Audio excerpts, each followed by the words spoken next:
പൊതുപ്രവർത്തനം ദിനചര്യയാക്കി മുന്നോട്ടു പോകുമ്പോൾ പിന്നിട്ട ജീവിതത്തിലെ കണ്ണീരോർമ്മകളാണ് സുൽഫത്ത് ബക്കറിന് കരുത്തായി കൂട്ടിനുള്ളത്. കാലം അനാഥമാക്കിയ ബാല്യത്തിനും പാതിവഴിയിൽ മുടങ്ങിയ പഠനത്തിനും മുന്നിൽ പകച്ചു നിൽക്കാതെയാണ് ചൊവ്വല്ലൂരിന്റെ സ്വന്തം സുൽഫത്ത് താത്ത ജീവിത പരീക്ഷയിൽ പൊരുതിക്കയറി മുന്നേറുന്നത്. ജോസ് മാളിയക്കൽ തയ്യാറാക്കിയ റിപ്പോർട്ടിലേക്ക്.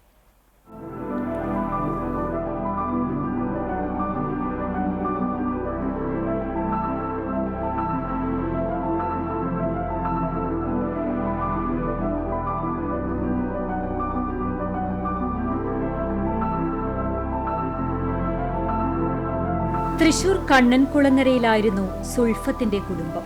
ഉപ്പയും ഉമ്മയും 5 മക്കളുമടങ്ങുന്ന കുടുംബം സമാധാനത്തോടെ ജീവിതം മുന്നോട്ട് കൊണ്ടുപോകുന്നതിനിടെയായിരുന്നു മാതാവിന് ആകസ്മികമായ മരണം സംഭവിച്ചത്. വിധി വയറുവേദനയുടെ രൂപത്തിലെത്തി ഉമ്മയുടെ ജീവൻ കവർന്നു. 2 വർഷങ്ങൾക്ക് ശേഷം ഉപ്പയും വിട്ടുപോയതോടെ സുൽഫത്ത് ഉൾപ്പെടെ 5 മക്കളും അക്ഷരാർത്ഥത്തിൽ അനാഥരായി.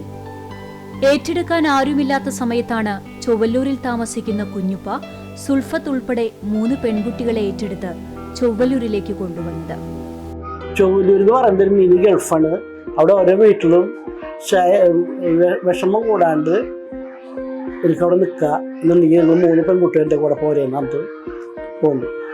പിതൃസഹോദരന് മെച്ചപ്പെട്ട സാമ്പത്തിക സ്ഥിതിയൊന്നും ഇല്ലാതിരുന്നതിനാൽ അല്പം മുതിർന്നിരുന്ന സുൽഫത്ത് പ്രദേശത്തെ വീടുകളിൽ ജോലിക്ക് പോയി തുടങ്ങി. കണ്ടാശ്ശേരി പഞ്ചായത്തിന് ചൊവ്വല്ലൂർ കരിയല്ലൂർ ദേശത്ത് ഞാൻ ഈ പണിയെടുക്കാത്ത വീടുകളില്ല. എല്ലാ വീടും എനിക്ക് വേണ്ടപ്പെട്ട വീടാണ്. അതിൻ്റെ ഇടയിൽ പാടത്ത് കൊയ്യാൻ പോയിട്ടുണ്ട്, കട്ട കെട്ടിയിട്ടുണ്ട്, ചാണപ്പൊടി കൊണ്ടുപോയിട്ടുണ്ട്. അതൊക്കെ സെൻറ് ജോസഫ് കോൺവെന്റിൽ നിന്ന് ഇംഗ്ലീഷ് മീഡിയത്തിൽ പഠിച്ചൊരു കുട്ടിയാണ് ചെയ്യുന്നത് കൂടി ആലോചിക്കണം.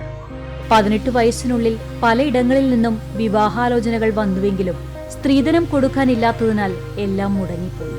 ഇതിനിടെ കാലിന് സ്വാധീനക്കുറവുണ്ടായിരുന്ന പ്രദേശവാസിയായ ബക്കറിന്റെ വിവാഹാലോചന വന്നുവെങ്കിലും പലരും പിന്തിരിപ്പിക്കാൻ നോക്കി. എന്നാൽ സുൽഫത്ത് ഉറച്ചു നിന്നതോടെ വിവാഹം നടന്നു. വിവാഹത്തോടെ സുൽഫത്തിന്റെ ജീവിതം മാറിമറിയുകയായിരുന്നു. കലാകാരനും കമ്മ്യൂണിസ്റ്റുമായിരുന്ന ബക്കറും സുൽഫത്തും ചേർന്ന് താഴെയുള്ള സഹോദരിമാരെ വീട്ടിലേക്ക് കൊണ്ടുവരികയും വിദ്യാഭ്യാസം നൽകി ജീവിതം സുരക്ഷിതമാക്കുകയും ചെയ്തു. അവർ കഷ്ടപ്പാടിന്ന് ഒരു ദിവസം 2 ആളുണ്ട് കെട്ടുമാറപ്പൊക്കെ എൻ്റെ വീട്ടിലേക്ക് വന്നു. ഈ 3 ആളും ബക്കർക്ക് കൂട്ടുകുടുംബമാണ്.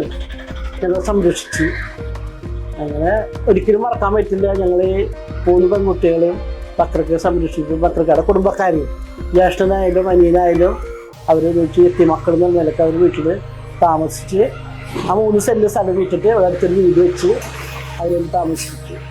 ഒപ്പം ബക്കർ സുൽഫത്ത് ദമ്പതികളുടെ 2 പെൺമക്കളെയും മികച്ച വിദ്യാഭ്യാസം നൽകി മെച്ചപ്പെട്ട ജോലി സമ്പാദിച്ചു നൽകുന്നതിനും അനുയോജ്യരായ പങ്കാളികളെ കണ്ടെത്തി വിവാഹം ചെയ്തയക്കാനും കഴിഞ്ഞു. ജനസേവനം എന്നും സുൽഫത്തിന് താൽപര്യമുള്ള ഒരു മേഖലയായിരുന്നു. അങ്ങനെയാണ് 2010 തെരഞ്ഞെടുപ്പിൽ കണ്ടാണിശ്ശേരി പഞ്ചായത്ത് ഭരണസമിതിയിലേക്ക് മത്സരിച്ച് രാഷ്ട്രീയത്തിലേക്ക് പ്രവേശിച്ചത്. തൊട്ടടുത്ത ടേമും പഞ്ചായത്ത് അംഗമായി 10 വർഷം പൂർത്തീകരിച്ചു. ഇതിനുശേഷമാണ് മാതാവിന്റെ മരണത്തോടെ പാതിവഴിയിൽ ഉപേക്ഷിക്കേണ്ടി വന്ന വിദ്യാഭ്യാസം പുനരാരംഭിക്കണമെന്ന ആഗ്രഹം മനസ്സിൽ നാമ്പിട്ടത്. തൊഴിലുറപ്പുമേറ്റാകണമെങ്കിൽ 10ാം ക്ലാസ് വിജയിക്കണമെന്നതാണ് വീണ്ടും വിദ്യാഭ്യാസം പൊടിതട്ടിയെടുക്കാൻ കാരണമായത്. തുടർന്ന് വിദ്യാഭ്യാസ പദ്ധതിയുടെ ഭാഗമായി കഴിഞ്ഞ വർഷം 10ാം ക്ലാസ് തുല്യതാ പരീക്ഷയിൽ മികച്ച വിജയം നേടിയെടുക്കാനും സുൽഫത്തിനായി. കടുത്ത ജീവിത പരീക്ഷകൾക്ക് മുന്നിൽ പതറാതെ പിടിച്ചു നിന്നതാണ് സുൽഫത്തിന് 10ാം തരം പരീക്ഷ പുഷ്പം പോലെ വിജയിക്കാനായതിനു പിന്നിലുള്ളത്. പ്രതിസന്ധികൾക്ക് മുന്നിൽ മുട്ടുമടക്കാതെ യഥാർത്ഥ പോരാളിയുടെ ചങ്കുറപ്പോടെ ചൊവ്വല്ലൂരിന്റെ നാട്ടുവഴികളിലൂടെ തന്റെ പ്രയാണം തുടരുകയാണ് സുൽഫത്ത്.